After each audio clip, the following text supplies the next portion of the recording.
yıl evvel bu defa gelir misiniz bilmiyorum. Hiçbir zaman evvel sallallahu aleyhi ve sellem'den hoşlanmadığını bir şey yapıyorum. Yanılıyorlar bu kadar para yatırmış aslında. Zaten bunlara çok değerli kalsın. Bu dünyada kim hakkında isim almak gerekiyor o başka mesele. Ya diğer bir kocanın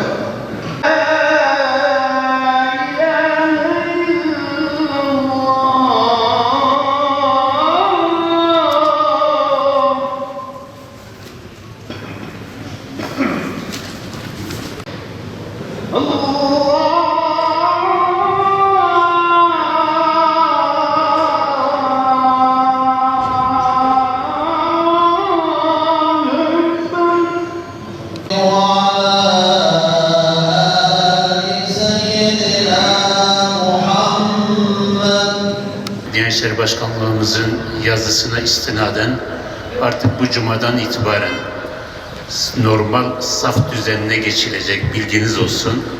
Ama bir şartla maskelerimiz kesinlikle takılı olacak. Hijyene dikkat edeceğiz.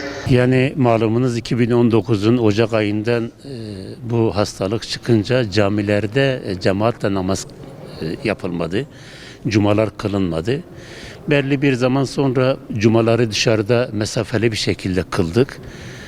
Ondan sonra tabii hastalık biraz yavaşlayınca bunları cuma namazları ve vakit namazlarını içeriye aldık birer metre mesafeyle. Bugün itibariyle elhamdülillah maske ve hijyene dikkat edilecek şekilde normal saflara geçtik. İnşallah Rabbim hayırlısı eder. Önemli olan bunda bir ders almak, bir ibret almak, bir tövbe istiğfar etmek.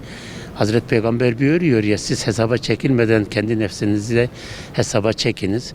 İnşallah insanlık bu şeyden bir ders almıştır. Müminler de yanlışlarından dönecektir. Biz Allah'a hamd ediyoruz, şükrediyoruz. Güzel bir şey. Cemaatte sevinme vardır. Ama cemaat biraz daha da dikkat ediyor. Çünkü bu hastalık 2 yıl bir hastalık geçirdi. Biraz daha temkinli, biraz daha dikkatli.